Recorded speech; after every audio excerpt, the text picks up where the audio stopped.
Hello. The reason why you're getting this audio recording is that you signed up for this week to do your primary document analysis. Along with this email, I'm also sending along a document. Go ahead and open that up because that's what I'll be walking you through. So when you open the document, you'll see that the purpose of this assignment is to select and analyze historically significant primary documents.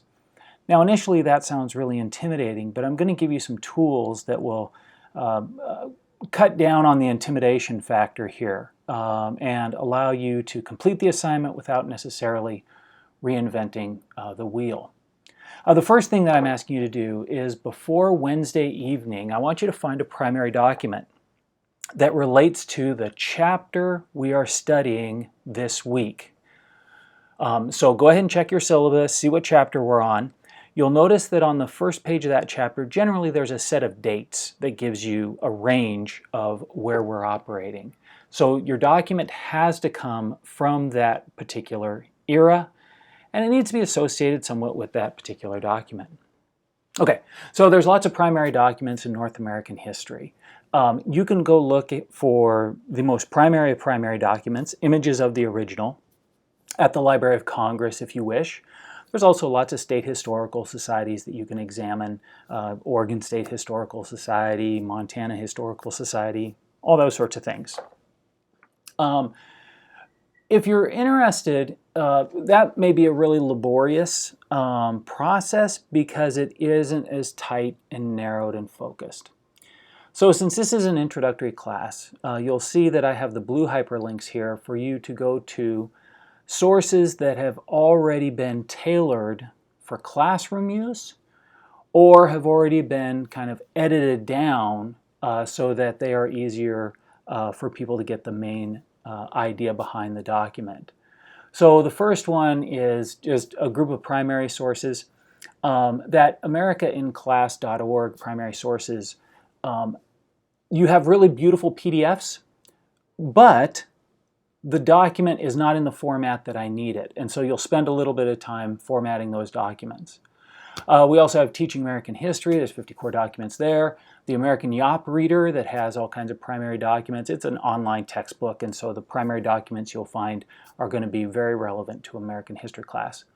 If you're interested in doing something really specific, let's say African American history, Native American history, cultural history, history of women, economic history, military history, right, whatever, then you can go ahead and I give you some suggestions on how you can do a search on Google for those things in particular.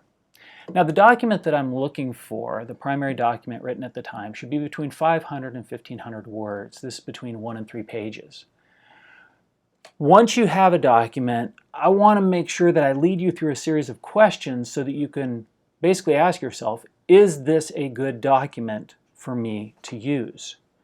So we have who is the author, what's your evidence that the document is real. I'm always going to ask you, what website did you get this from? What textbook did you get this from? That sort of thing. What topic is being addressed? So on and so on and so on. And that's primarily what page 2 is this idea of getting a document in order.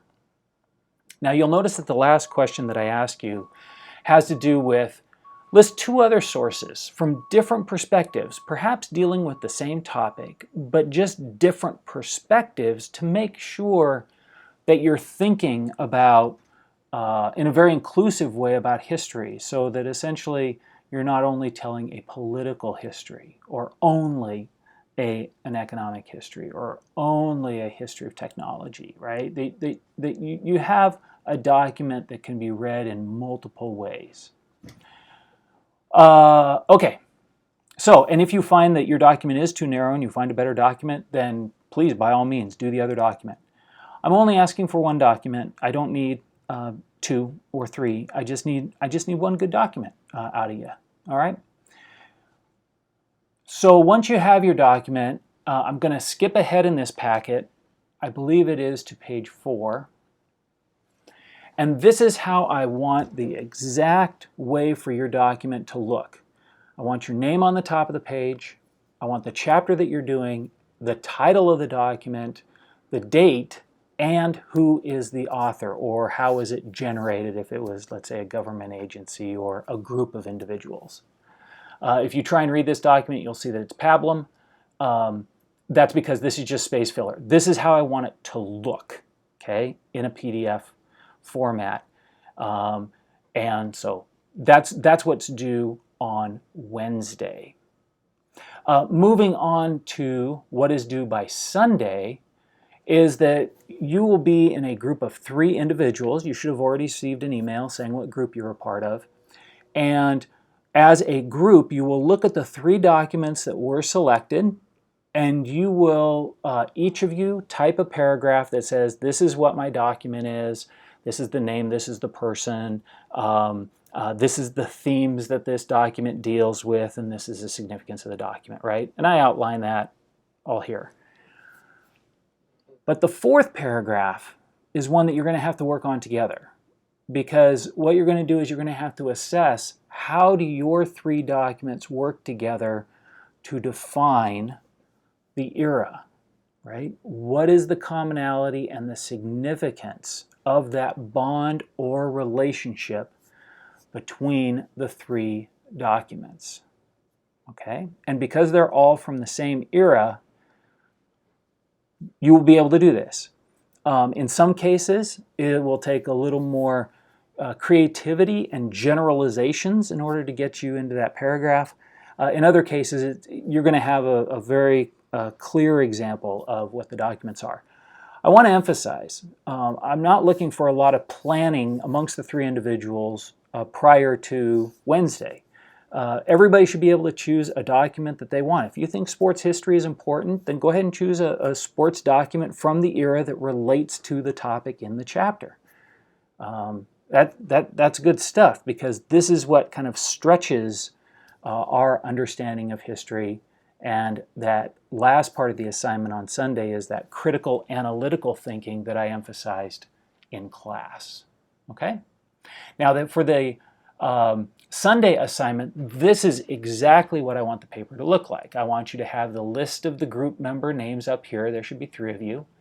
The chapter that you are doing, the title of the chapter, and then each person does the title, author, year, and the first document, whoever has that spot, and they share with me what that document is in the class. Document 2, document 3, and then what is the bond or relationship.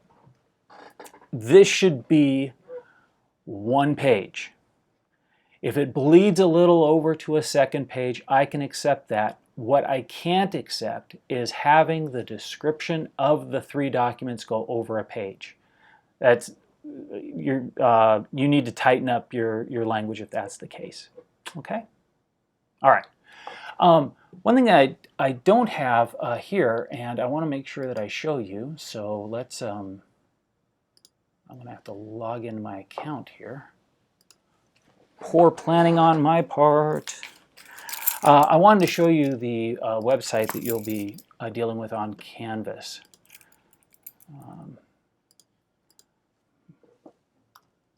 Doesn't matter if you see this, because of course the code changes every time. All right. Okay. So the group space that you'll be dealing with, you will be able to find under People, and then there will be your week and group listed up here. I'm just going to use Group 2 as an example here. And so you will have been added to one of these 3 groups, Group A, Group B, or Group C. For example, here's Group C.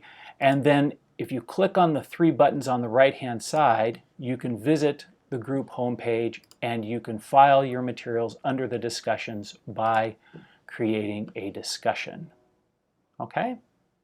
Now remember, this is where the answers to your questions go about your document and all of the PDFs. This is where I'm going to look to download things and where I will look to assess your work.